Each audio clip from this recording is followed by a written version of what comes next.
নমস্কাৰ মোৰ ইউটিউব চেনেলৰ প্ৰথমটো ভিডিঅ'লৈ সকলোকে স্বাগতম জনাইছোঁ আৰু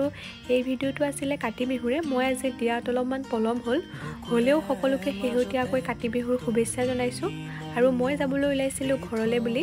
দুমাহৰ মূৰত আৰু কিমান যে মনটো ভাল লাগি থাকে ঘৰলৈ যাবলৈ পালে সেয়া অকল দূৰত থকাবিলাকেহে গম পাব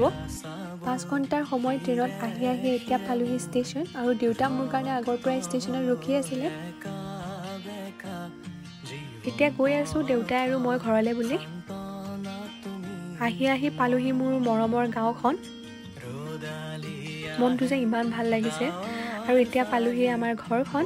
ঘৰ পাই ধুনীয়াকৈ ফ্ৰেছ হৈ ল'লোঁ আৰু মায়ে যিহেতু মোৰ কাৰণে বনাই থৈছিলে আলু ভাজি ৰহৰ দালি আৰু আলুগুটি ডিমৰ পিটিকাৰে ভাত আৰু ভাতকেইটা জল্দি খাই ল'লোঁ যিহেতু মোৰ ভোক লাগি আছে এতিয়া দেউতাই আৰু মই তুলসী ভেটি বনোৱা কামত লাগি গ'লোঁ এইটো হৈছে আমাৰ তুলসী ভেটিটো মই অলপমান ফুল দি ডেকোৰেশ্যন কৰি দিছিলোঁ ভাল লাগিবলৈ বুলি দেখিবলৈ এতিয়া দেউতাই ধুনীয়াকৈ তুলসী পুলিটো ৰুই দিলে আৰু এতিয়া প্ৰাৰ্থনা কৰিলে ইয়াৰ তলত আমাৰ ইয়াতে সকলোৰে ঘৰতে তুলসী ভেটিৰ সন্মুখত কলপুলি লগায় আৰু আমাৰ ঘৰতো লগায় সেয়েহে দেউতাই কলপুলি এজোপা আনিলে আৰু তুলসী ভেটিৰ ওচৰত ৰুই দিলে এইজনী হৈছে আমাৰ ঘৰৰ ৰক্ষী দেই তাই ওলাই যাবলৈ লাগে পুৰা উৎপাত লগাই আছে আৰু সন্ধিয়া হ'ল মায়ে মই বন্তিখিনি ৰেডি কৰি ল'লোঁ এয়া হৈছে মাটিৰ চাকি আৰু ঔটেঙা বাকলি আৰু আপোনালোকৰ ফালে ঔটেঙা বাকলিত বন্তি জ্বলাই নাই জনাবচোন এতিয়া মই ওলালোঁ নামঘৰত বন্তি জ্বলাবলৈ বুলি মায়ে মই দুইজনীয়ে গৈ নামঘৰত বন্তি জ্বলাই আহিলোঁ আৰু এতিয়া জ্বলালোঁ পথাৰত বন্তি ধুনীয়াকৈ এয়া পথাৰত বন্তি গছ জ্বলাই প্ৰাৰ্থনা কৰিলোঁ আৰু মায়ে এতিয়া ভঁৰাল ঘৰ পাকঘৰ পদূলি মূৰ আৰু তুলসীৰ তলত বন্তি জ্বলালে এতিয়া মায়ে দেউতাই দুইজনে মিলি পিনি মমবাতিখিনি লগাই দিলে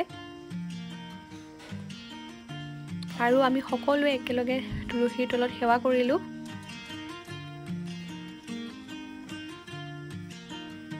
আৰু এতিয়া আহিলে ওচৰৰ ভাইটি ভণ্টি খুৰা খুৰী দাদা বাইদেউ সকলোৱে আহিলে সকলোৱে প্ৰসাদ খালে আৰু এই টিকলাকেইটাৰ হাতত দেখিছেনে পলিথিন আৰু আগতে যেতিয়া আমি সৰু আছিলোঁ আমিও এনেকৈ পলিথিন লৈ ঘূৰিছিলোঁ ডাঙৰ হোৱাৰ পৰা কাতি বিহু ঘৰত নোপোৱাই হ'লোঁ সেয়েহে এইবাৰ ময়ো সকলোৰে লগত অলপমান ওলাই গ'লোঁ সকলোকে লগ পাই বহুদিনৰ মূৰত ভাল লাগিলে আৰু সকলোৱে আমি ফূৰ্তি কৰিলোঁ এয়া আহিলোঁ ওচৰৰ খুৰাকেইঘৰলৈ বুলি এতিয়া সেই আগৰ দিনবিলাক বৰকৈ মনত পৰে যেতিয়া সৰু আছিলোঁ ইমান ধেমালি কৰিছিলোঁ ফূৰ্তি কৰিছিলোঁ এতিয়া যিমানেই ডাঙৰ হৈ আহি আছোঁ এই সকলোবিলাক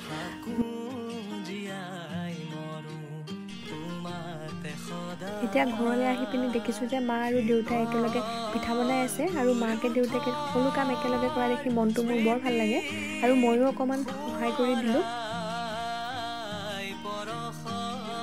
এতিয়া দাদা আহিলে ডিউটিৰ পৰা এতিয়া আমি সকলোৱে অলপমান ফূৰ্তি কৰিলোঁ এয়া কলগছ ফুলজাৰি এইবিলাক লগালোঁ আৰু সকলোৱে বহি একেলগে একাপ চাহ খালোঁ আৰু আজিৰ কাতি বিহুটো আমি এনেদৰে উদযাপন কৰিলোঁ আজিলৈ ইমানেই আকৌ এটা নতুন ভিডিঅ'ত লগ পাম আজিলৈ বাই বাই